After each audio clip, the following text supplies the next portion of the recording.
Students, so today we are going to start our next lecture on the solvency ratio, and in this lecture we'll discuss more questions related to the proprietary ratio, and we'll cover the interest coverage ratio, which is the last topic of the solvency ratio in this lecture. So let's just start with the first question, that is the question related to the proprietary ratio. That in this question the proprietary ratio is given and some data is given to us, and we have to calculate the value of fixed assets from that data. So as we know that the proprietary ratio is equals to shareholders fund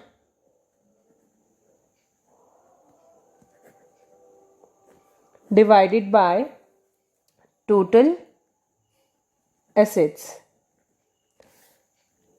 and here the proprietary ratio is 0.8:1, and our shareholder fund is the equity share capital, preference share capital, and the reserve and surplus. So the value of these three is 1 lakh plus 40,000 plus 60,000. And we have to calculate the value of total assets. So here we will cross multiply the items, and here the value of the shareholders fund is 1 lakh plus 40,000 plus 60,000, 2 lakh divided by total assets. The total assets is equal to 2 lakh divided by 0.8. So the value of the total asset is 2,50,000. And the value of, now we got the value of the total assets, that is 2,50,000, and we have to calculate the value of fixed assets from this total assets. And total assets is equals to fixed assets plus current assets. अब अगर हमें fixed assets की value चाहिए तो हम क्या करेंगे, total assets में से करंट एसेट्स को माइनस कर देंगे. तो टोटल एसेट्स हमारा कितना है, 2,50,000, एंड करंट एसेट्स की जो हमें वैल्यू दे रखी है वो क्या दे रखी है, इन्वेस्टमेंट की वैल्यू और 70,000. तो ये दोनों वैल्यूज हम क्या कर देंगे, डिडक्ट कर देंगे. 70,000 for the investment and 30,000 as in current assets. क्योंकि फिक्टिशियस एसेट्स हमें पहले ही क्वेश्चन के अंदर बोल दिया गया है कि फिक्टिशियस एसेट्स जो है वो यहाँ पर नहीं है. हम ये अंज्यूम करके चलते हैं कि कोई भी फिक्टिशियस एसेट्स हमारा इस क्वेश्चन के अंदर नहीं है. तो हमारी टोटल वैल्यू जो आएगी हमारी फिक्स्ड एसेट्स की वो क्या आएगी, 1,50,000. So this is how we have to calculate the value of fixed assets from the given data. Now let's just discuss about the interest coverage area. That what do you mean by the interest coverage area? This ratio is also termed as the debt services ratio. This ratio is calculated by dividing the profit before charging the interest and income tax by the fixed interest charges. Actually हम ये interest coverage ratio क्यों calculate करते हैं, क्योंकि जो हमारे long term landers होते हैं वो ये जानना चाहते हैं कि उनको जो फिक्स्ड इंटरेस्ट चार्ज है वो मतलब कि कितने प्रॉफिट में से कितना कंपनी का प्रॉफिट मार्जिन बनता है कि उसके अंदर से उनको फिक्स्ड इंटरेस्ट चार्ज मिल सकता है या नहीं मिल सकता. इसलिए हम क्या करते हैं, profit before charging the interest and income tax और इंटरेस्ट चार्ज करने से पहले जो प्रॉफिट हमारे पास होता है हम उसके अंदर क्या करते हैं, हम ये देखते हैं कि क्या उतना प्रॉफिट हमारे लिए बचेगा जो कि हमारे फिक्स्ड इंटरेस्ट चार्जेस को पूरा कर सके. इसलिए हम इंटरेस्ट कवरेज रेशियो को कैलकुलेट करते हैं. So what is the objective and significance of interest coverage ratio? This ratio indicate how many times the interest charges are covered by the profit available to pay the interest charges. मतलब कि आपके पास कितना profit available है कि आप क्या कर सको, इंटरेस्ट चार्जेस को पे कर सको. तो ये रेशियो ये इंडिकेट करता है कि आपके पास कितना प्रॉफिट अवेलेबल है to pay the interest charges.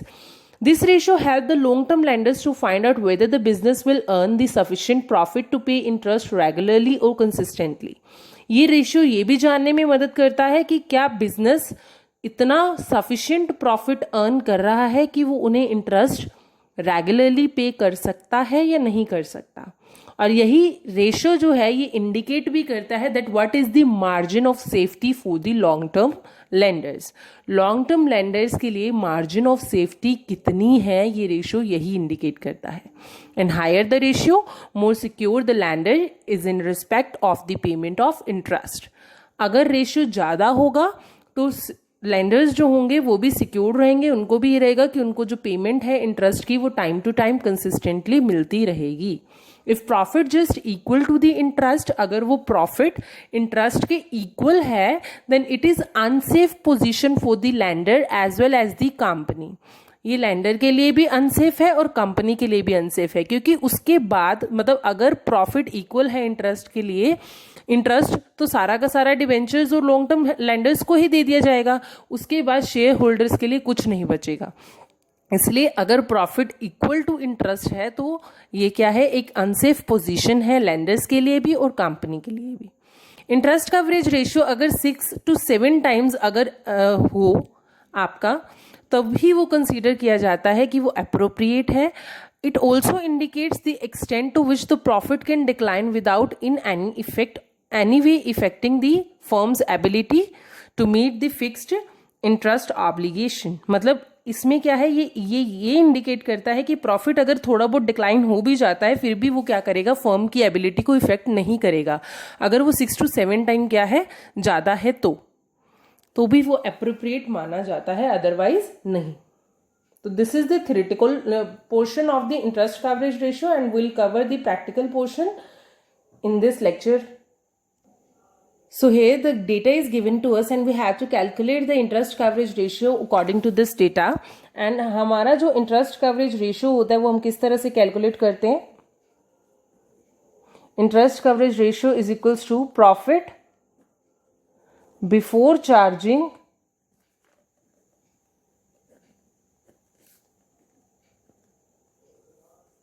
interest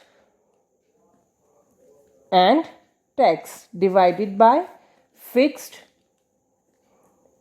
interest charges. But here in this question the profit given to you is after tax. अगर ये आफ्टर टैक्स है तो मतलब हम यहाँ पे एक बार लिख लेते हैं net profit after tax is 6 lakh, which means it is the 60. The profit after tax is 60%. और हम ये मानकर चलते हैं कि प्रॉफिट बिफोर टैक्स जो होगा मस्ट बी 100। तो अगर हमें आफ्टर टैक्स से बिफोर टैक्स को कैलकुलेट करना है तो हम वो किस तरह से करेंगे, 100 जो हमने लेट किया था कि प्रॉफिट बिफोर टैक्स होगा और जो हमारा एक्चुअल प्रॉफिट आफ्टर टैक्स है that is 60% into 6 lakh, the amount of net profit after tax which is given to us in this question. और हम ये भी बोल सकते हैं कि ये रिवर्स परसेंटेज है। अगर हम इसकी कैलकुलेशन करेंगे तो हमारा जो वैल्यू आएगा प्रॉफिट बिफोर टैक्स का वो कितना आ जाएगा, इट इज 10 lakh। तो हमारे पास अभी क्या है, profit after tax, the profit before tax हमने कैलकुलेट कर लिया दैट इज 10 lakh। अब हमें क्या करना है, इसके अंदर हमें अपना इंटरेस्ट जो आएगा उसको हमने क्या करना है, ऐड करना है, क्योंकि इंटरेस्ट ऐड करेंगे तभी तो वो हमारा क्या बनेगा, इंटरेस्ट और टैक्सेस का, मतलब कि बिफोर टैक्स का अब हमारे पास अमाउंट आ गया और अभी हमने इसके अंदर इंटरेस्ट भी ऐड करना है जो कि हमने डिबेंचर्स को और देना है ना 12%। तो हम क्या करेंगे, ये जो 12% डिबेंचर्स का इंटरेस्ट है वो भी हम क्या करेंगे, इसी के अंदर कैलकुलेट करेंगे।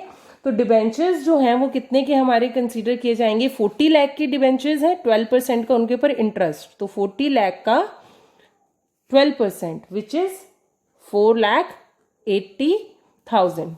तो हमारा total profit before charging the interest and tax जो होगा वो क्या होगा, 14,80,000।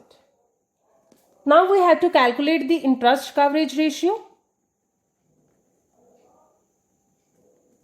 तो उसके लिए हमारे पास इंटरेस्ट भी है, फिक्स्ड इंटरेस्ट रेट भी है, और हमारे पास टोटल जो हमारा profit before charging interest and tax है वो भी है।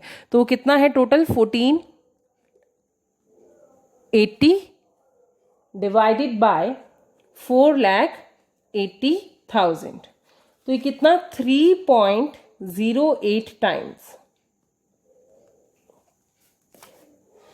इस तरह से हम क्या कर सकते हैं, हमारा इंटरेस्ट कवरेज रेशियो जो है वो कैलकुलेट कर सकते हैं। तो हमें इसी तरह से क्या करनी है, कैलकुलेशन करनी है। और in next lecture will discuss about the formulas of the liquidity ratio and the solvency ratio, and will revise these two ratios further. Thank you so much.